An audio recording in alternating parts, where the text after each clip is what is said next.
بسم اللہ الرحمن الرحیم۔ حضرت ابو سعید بن معلیٰ رضی اللہ تعالیٰ عنہ سے روایت ہے کہ رسول اللہ صلی اللہ علیہ وآلہ وسلم نے فرمایا، کیا میں مسجد سے نکلنے سے پہلے تجھ کو قرآن مجید کی سب سے بڑی سورت نہ سکھا دوں؟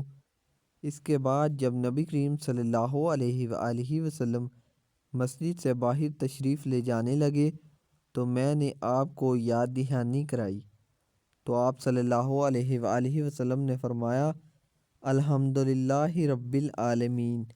یہی سبع مثانی 7 بار دہرائی جانے والی آیات ہے اور قرآن عظیم ہے جو مجھے دیا گیا۔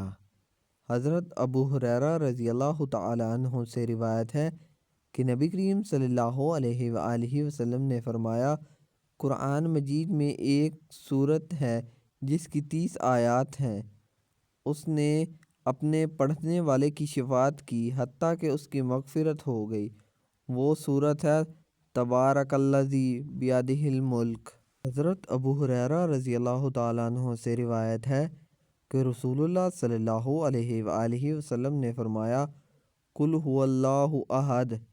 سورہ اخلاص تہائی قرآن کے برابر ہے۔ حضرت انس بن مالک رضی اللہ تعالیٰ عنہ سے روایت ہے کہ رسول اللہ صلی اللہ علیہ وآلہ وسلم نے فرمایا، قل هو اللہ احد۔ سورہ اخلاص قرآن کے تیسرے حصے کے برابر ہے۔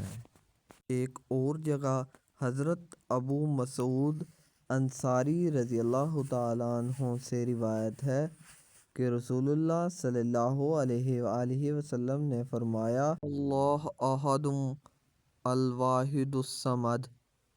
تہائی قرآن کے برابر ہے۔ حضرت ابو درداء رضی اللہ تعالیٰ عنہ سے روایت ہے کہ رسول اللہ صلی اللہ علیہ وآلہ وسلم نے فرمایا، کیا میں تمہیں ایسا عمل نہ بتاؤں؟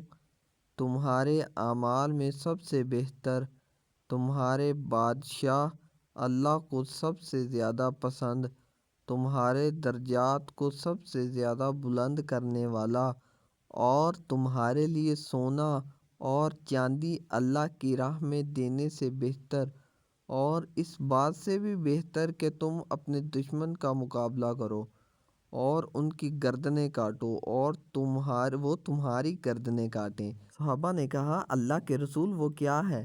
تو آپ نے فرمایا، اللہ کا ذکر۔ حضرت معاذ بن جبل رضی اللہ تعالیٰ عنہ نے فرمایا، آدمی کوئی ایسا عمل نہیں کر سکتا جو اللہ کے عذاب سے نجات دینے میں اللہ کے ذکر سے بڑھ کر مؤثر ہو۔